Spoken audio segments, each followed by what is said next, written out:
Today I'm going to be talking about the Brocock Atomic. Now, this isn't going to be your traditional review. This is just going to be me talking about this air gun and using it in the field. There's a lot of reviews out there that deep dive into all the numbers, all the specs, and there's a lot of great information out there. I believe there's folks out there that want to know how this air gun is going to perform out in the field, and today we're going to talk about it. First off, I'm going to talk about the size of this air gun. This is set up in a carbine configuration right now, and you can also have it set up in a air pistol configuration. And Air Guns of Arizona has a attachment that you can purchase that you can put on the back of this. It is an air superiority power adjuster, and they have a great tutorial video about how to install that. You can put that on the back of this air gun and you can adjust the power between 4 and 20 foot-pounds of energy. That's a lot of energy coming from a small air pistol of this size. One thing I really liked about this air gun is that it has a HUMA regulator in there. So what does that mean to you in real-world terminology?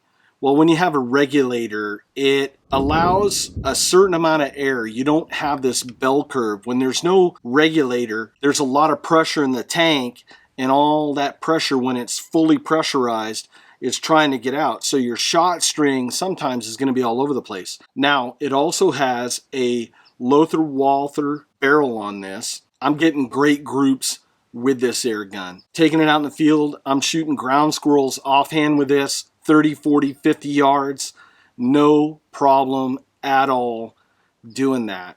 Now, carrying around this air gun all day is not like your traditional air gun. There's a couple different ways you can set up slinging this air gun.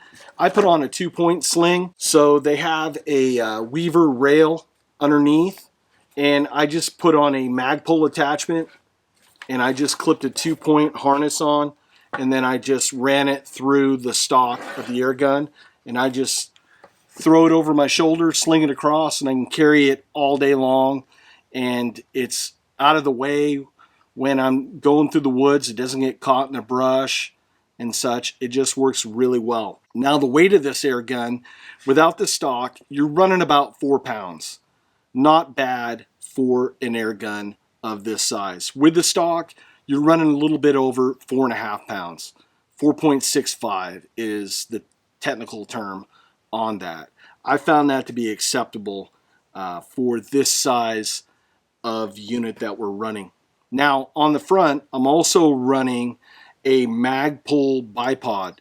I really like that. It pulls down really quick, and I'm able to use either stumps, trees, rocks, to be able to get out there, have something to use as a bench, to be able to just get that pinpoint accuracy. It worked really well. It'll take anything that will attach to a Weaver Picatinny rail. The choice is yours. You're only limited by your budget and your imagination of what you want to attach onto your air gun. Up front, a 0 dB moderator. I think that's a must-have for an air gun of this size. Without a moderator, the report when you fire off this air gun is going to be loud. How does that pertain to hunting? Well, if I'm ground squirrel hunting and I don't have a moderator on and they hear a loud crack, they're going to go down in their burrows and they're going to bunker down for a half hour. Maybe they're not going to come up for the rest of the day. If I'm rabbit hunting as well, a loud crack, say you miss, now all of a sudden these rabbits are gone. Now you're really tasked with going through the brush and the briars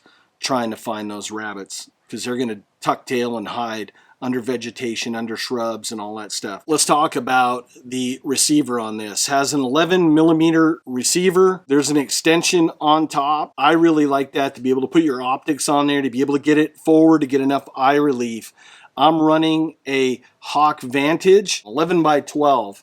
And the reason I look is because I usually only leave it on the 3 and 4 setting. I usually don't ever go any higher than 6.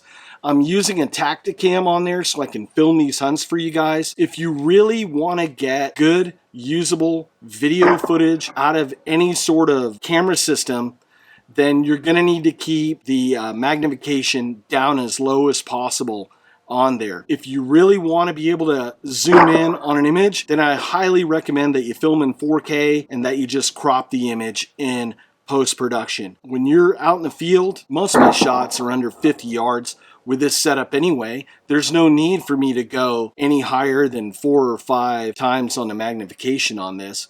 And then if I really want to verify something, I can turn it up real quick, then I turn it back, and it's no problem at all. We have a power selector switch on the side where you can either turn up or down the air on this gun. Where that plays a key factor is, say you are pesting, you're on a ranch, you're on a farm. You really don't need 20 foot-pounds of energy because you don't want to blow through that rodent and destroy something behind it out of respect for the landowner or even your own property. It has a side lever action, really buttery smooth, works really well. I like it as opposed to a bolt action. Next up is the magazine. I think the magazine is one of the best in the industry. Has a flap on the front with a hinge, has a magnet in the center. You're able to open it up and close it with ease.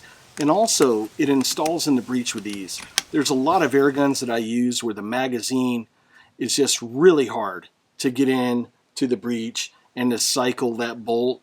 This is just buttery smooth, and I've never had an issue. It works every time.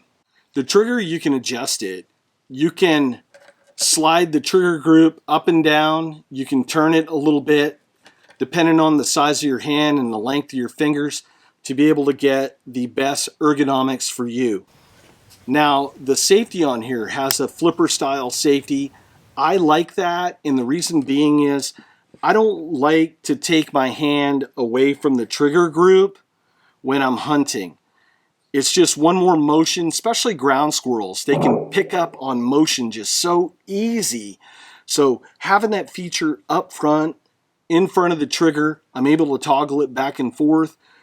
The game that I'm hunting doesn't get alerted, and it just makes it user-friendly, and it's very ergonomic. The grip on here is almost like an AR-15 style grip. I found it very comfortable. When you're holding your air gun up and you're sighting, it just makes it really nice. You have full control of this air gun with that grip. Now, you don't have to grab it with just this death grip. It just indexes really well in the webbing of my hand. It felt really ergonomic. The stock on this air gun is an AR style stock. You can cycle it back and forward depending on what you need. And it also has spots in there where you can attach your sling. The buttstock has nice durable rubber on there, and I found that it felt really good when you got it right up in the crease of your shoulder, and it indexed really nice, up, down, left, right. It just felt really good. I also like the fact that we're able to collapse it and put this in a backpack if we're hiking in somewhere and I really don't need it at that time. I'm able to just stow it away just nice and compact. I had a chance to test and use this air gun now for a couple months, and I've been on extended hunts with them for multiple days. There's days I've gone out by myself, just ground squirrel hunting and such. I've gotten a lot of trigger time out in the woods with this air gun. This air gun shoots really well, but we need to keep in mind, effective range, 60 yards on this air gun. There's going to be folks out there, oh, I can shoot 100 plus, do whatever. Well, if you can, that's great for you. But if you're out there pesting, if you're out ground squirrel hunting, jackrabbit hunting, effective range with this system, 60 yards, you're not going to have a problem. I'm shooting the JSB heavies in this. They just work really well. They're hard hitting, hard punching pellets that work really nice with this system. One thing I also like about it is that this system is able to convert over to a pistol or a carbine. You can throw on different optics. You could put a red dot on there if you want. You could put a pistol scope. Heck, you could even put open sights. You're only limited by your budget and your imagination with this system.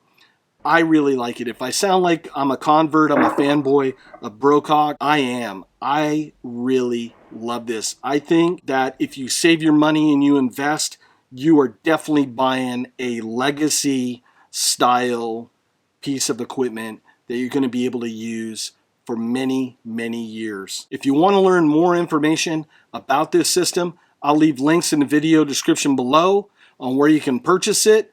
I make no money from this purchase. I just like sharing information with you folks. And with that, folks, thank you so much for watching, and I'll see you on the next video. Now get out in the woods. Let's do some hunting.